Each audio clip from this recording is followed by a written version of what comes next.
गर्मी की दोपहर थी। गांव की गलियों में धूप अपनी पूरी ताकत के साथ बिखरी हुई थी। लोग घरों में पंखों और कूलरों की ठंडी हवा में छिपे बैठे थे। लेकिन उसी समय एक बूढ़ी अम्मा अपने सिर पर जामुन से भरी टोकरी लिए गलियों में घूम रही थीं। उम्र करीब 70 के पार, झुर्रियों से भरा चेहरा, धूप से काला पड़ा शरीर, लेकिन आंखों में अब भी मेहनत और आत्मसम्मान की चमक थी। अम्मा का नाम था सरस्वती देवी, लेकिन मोहल्ले के बच्चे उन्हें जामुन वाली अम्मा कहकर बुलाते थे। अम्मा की जिंदगी बहुत कठिन रही थी। उनके पति का देहांत 20 साल पहले हो गया था। 4 बेटे थे, लेकिन सभी ने शादी के बाद अम्मा से नाता तोड़ लिया। किसी ने उन्हें अपने घर नहीं रखा। कई बार उन्होंने बेटों से साथ रहने की मिन्नत की, लेकिन उन्हें बूढ़ी और बोझ कहकर भगा दिया गया। फिर अम्मा ने खुद ही अकेले रहने का फैसला किया। अम्मा को जीवन चलाने के लिए कोई पेंशन नहीं थी, न ही कोई सरकारी सहायता। बस एक पुराना और टूटा फूटा घर था, और घर के आंगन में ही एक जामुन का पेड़ लगा हुआ था, जिस पर मीठे मीठे और स्वादिष्ट जामुन लगा करते थे। बस फिर क्या था, अब अम्मा ने ठान लिया कि वह जामुन बेचकर अपना घर चलाया करेगी। वह रोज सुबह 5 बजे उठती और अपने घर के आंगन में लगे जामुन के पेड़ से जामुन तोड़कर बेचा करती थी। अम्मा जामुन बेचकर एक दिन में कुछ ज्यादा नहीं कमा पाती थी, लेकिन उसी में अम्मा बड़ी संतुष्टि से जीवन काटती थी। अम्मा रोज गांव में जा जाकर जामुन बेचा करती थी। गांव के लोग अम्मा का बेसब्री से इंतजार किया करते थे। अम्मा, आपके हाथ के जामुन खाकर बड़ा मजा आ जाता है। आप यह इतने मीठे मीठे जामुन कहाँ से लाती हो? लेकिन आप उससे पहले यह बताओ कि आपको आज आने में इतनी देर कैसे हो गई? मैं तो आपका कब से इंतजार कर रहा था। बेटा, आज सुबह मेरी आंख देर से खुली और मेरी कुछ तबीयत भी ठीक नहीं है। अम्मा, तो आज आपको घर पर आराम करना चाहिए था। नहीं बेटा, अगर मैं घर पर आराम करती तो ये सारे जामुन बेकार हो जाते, और मुझे घर पर सामान भी ले जाना है। उसके लिए भी तो पैसे चाहिए थे। अम्मा, अगर आपको पैसों की जरूरत है तो आप मेरे से ले लो। नहीं बेटा, मैं तुम्हारे से पैसे नहीं लूंगी।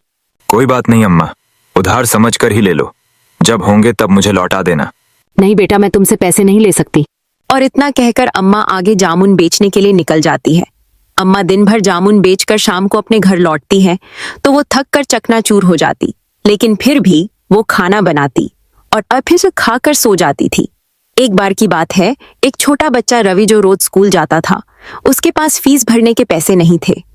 अम्मा को जब ये पता चला तो उन्होंने अपनी पूरी टोकरी बेचकर जो 300 रुपए कमाए थे वो रवि की माँ को दे दिए। रवि ने रोते हुए कहा, अम्मा, आप ऐसा क्यों कर रही हो? ये सब आप खुद कितनी मुश्किल में हो।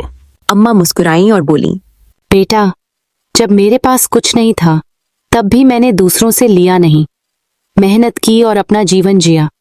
तुम्हारी पढ़ाई से ही तुम्हारा भविष्य बनेगा। अगर तुम कुछ बन गए तो समझो मेरी जिंदगी सफल हो गई। वक्त बीतता गया। अम्मा की उम्र और कमर दोनों झुकती चली गईं, लेकिन उनका हौसला नहीं टूटा। एक दिन अचानक अम्मा गली में नहीं दिखी। बच्चे उदास हो गए। लोग आपस में बात करने लगे। अम्मा कई दिनों से दिखाई नहीं दे रही हैं। सब ठीक भी है या नहीं? तभी खबर आई कि अम्मा बीमार पड़ गई हैं और अस्पताल में भर्ती हैं। पूरा मोहल्ला अस्पताल पहुंच गया।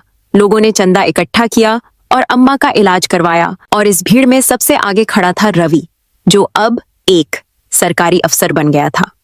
रवि को बड़ा अफसर बनते देख अम्मा की आंखों में आंसू आ गए, पर वो आंसू खुशी के थे। उसने अम्मा को अपने घर पर रखना शुरू कर दिया। अब अम्मा जामुन नहीं बेचती थीं, वो रवि के घर पर ही रहती थी। रवि उन्हें अपनी माँ जैसा प्यार देता है। मोहल्ले के बच्चे आज भी उन्हें जामुन वाली अम्मा कहते हैं, और जब भी उनसे मिलते थे तो हाथ जोड़कर आशीर्वाद लेते हैं। इस कहानी से हमें ये सीख मिलती है कि आत्मसम्मान और मेहनत की कोई उम्र नहीं होती। जिंदगी चाहे जैसी भी हो, अगर हिम्मत हो तो कोई भी काम छोटा नहीं होता। और सबसे बड़ी बात, किसी की मदद करने के लिए पैसे नहीं, दिल बड़ा होना चाहिए। तो आपको कैसी लगी यह कहानी? आप भी अपने राय दीजिए, और ऐसे ही मजेदार कहानियों के लिए हमारे चैनल चटपटी कहानियां को अभी सब्सक्राइब कीजिए।